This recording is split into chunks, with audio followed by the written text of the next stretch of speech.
अस्सलाम वालेकुम students.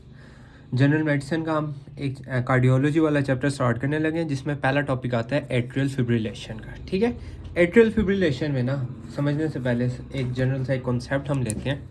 Atrial fibrillation में होता क्या है बेसिकली। एट्रियल फिब्रिलेशन में क्या होता है, ये जो हार्ट है ना आपका हार्ट, इसको अगर मैं डिवाइड करूँ, ये लेफ़्ट एट्रिया हो गया, लेफ़्ट वेंट्रिकल, राइट एट्रिया और राइट वेंट्रिकल।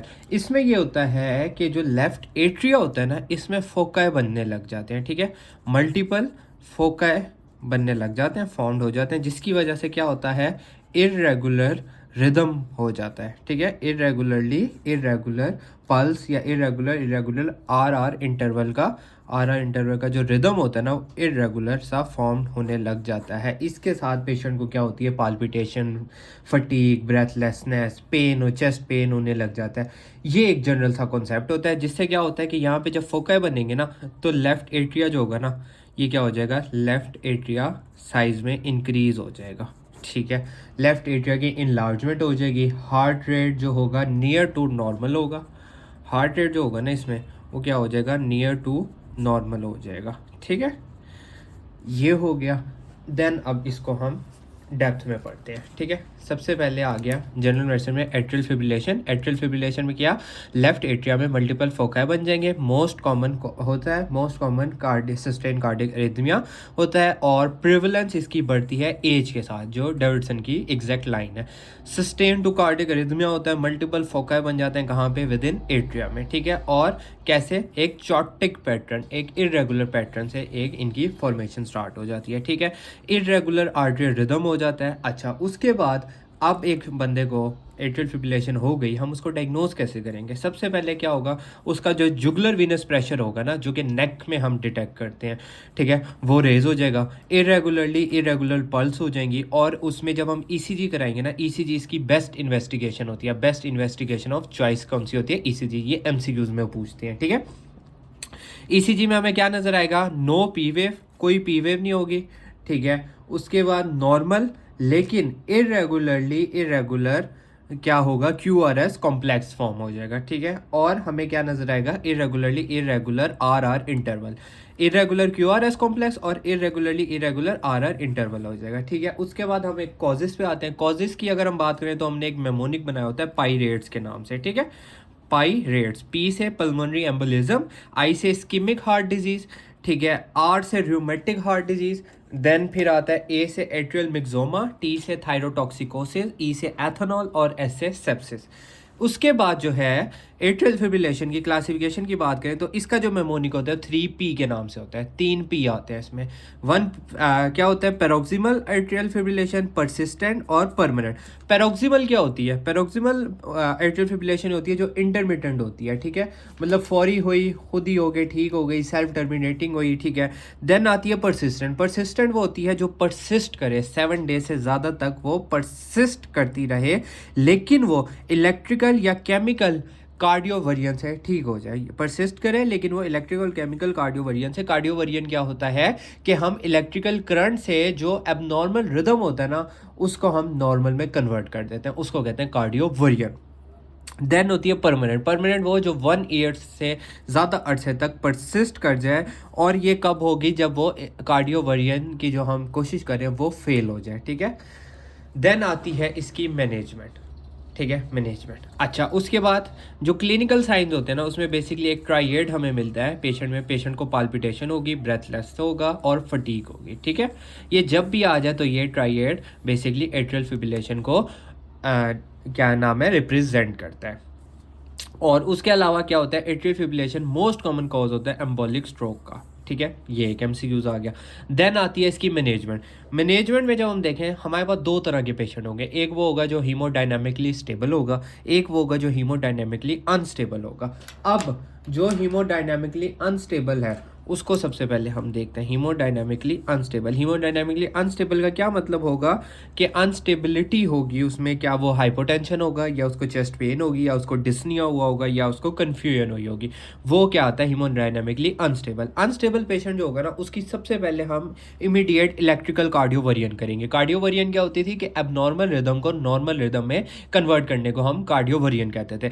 उसके बाद जो हीमोडायनामिकली स्टेबल पेशेंट है ना उसमें फिर हम एक स्टेप्स वाइज उसको हम ट्रीट करते हैं। स्टेप 1 होता है सबसे पहले, स्टेप 1 में क्या होता है उसका हम रेट को कंट्रोल करेंगे।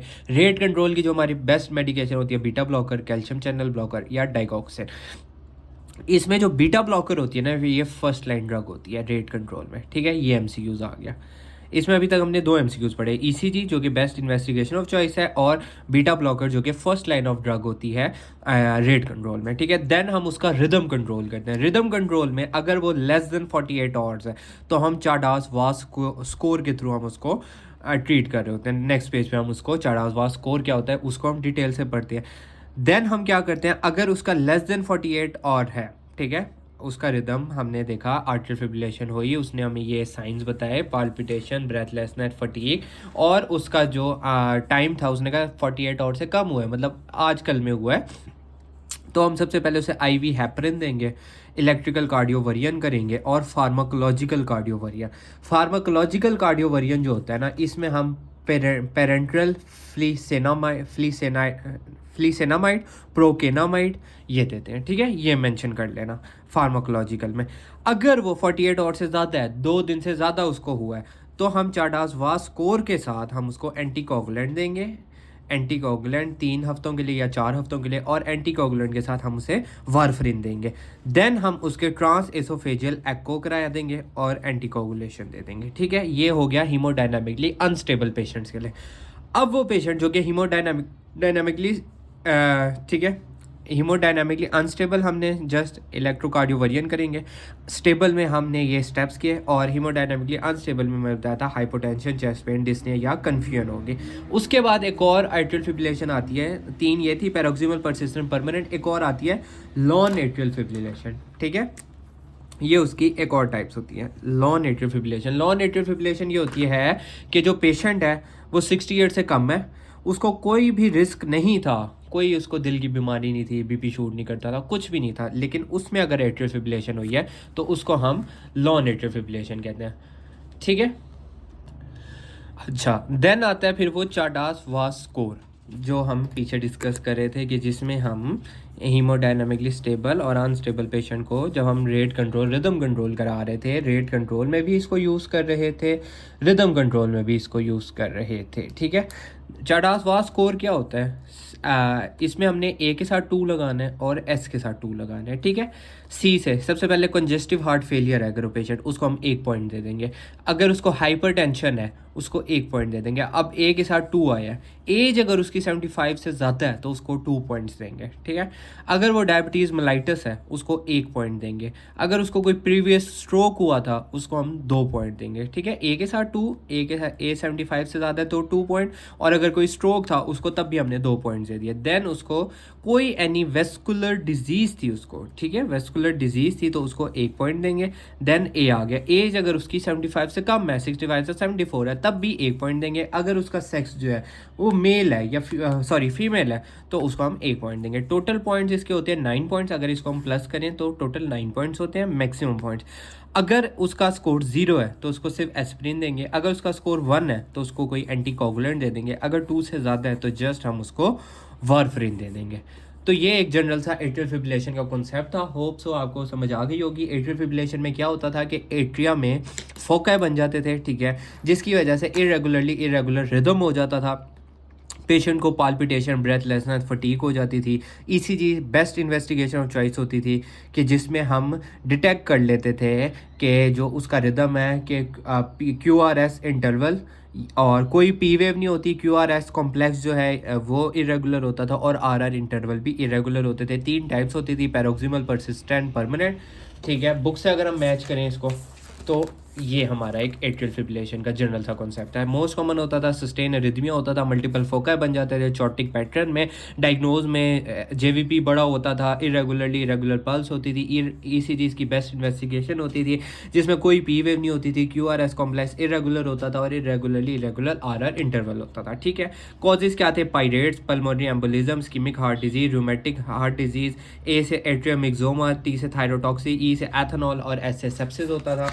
ठीक है, देन इसकी क्लासिफिकेशन होती थी पैरोक्सिमल, परसिस्टेंट, परमानेंट। देन उसकी मैनेजमेंट होती थी। अनस्टेबल है तो उसकी कार्डियोवरियन कर देंगे, अगर स्टेबल है तो उसका rate control, rhythm control. Rate में हम उसको क्या करते थे? बीटा, कैल्शियम, डाइगॉक्सिन, जिसको BCD के नाम से मेमोनिक बना लेंगे। ठीक है, और बीटा क्या होता था? फर्स्ट लाइन थेरापी होती थी। रिदम में अगर 48 से कम है तो चाडास वास कोर के साथ उसको हेपरिन देते थे, कार्डियोवरियन कर देते थे, इलेक्ट्रिकल और फार्माकोलॉजिकल। अगर 48 आउट से ज़्यादा होता था तो उसको एंटीकोगुलेट देते थे। ठीक है, जस्ट उसको एंटीकोगुलेट और वारफरिन देते थे। देन आता था क्या नाम है, लॉन एट्रियल फिब्रिलेशन, जिसकी एज 60 से कम है और उसको कोई भी प्रीवियस स्ट्रोक या कोई हार्ट का मसला नहीं है, उसमें जस्ट हम एस्प्रिन देते थे। ठीक है, देन चाडास वास कोर की हमने बात की। Congestive heart failure, hypertension, age की बात की, डायबिटीज़ मेलाइटिस, जिसमें एज और हम जो है सेक्स एज और प्रीवियसली स्ट्रोक को, एज और स्ट्रोक में हम 2 पॉइंट दे रहे हैं, बाकी सब में 1 पॉइंट दे रहे हैं। टोटल 9 होते थे। स्कोर 0 है तो एस्प्रिन, 1 है तो एंटीकोगुलेंट और अगर 2 से ज़्यादा है तो जस्ट हम वारफरिन देते थे। ठीक है, देन ये एट्रियल फिब्रिलेशन का टॉपिक खत्म हो गया। होप्स आपको समझ आ गई होगी। Thank you so much.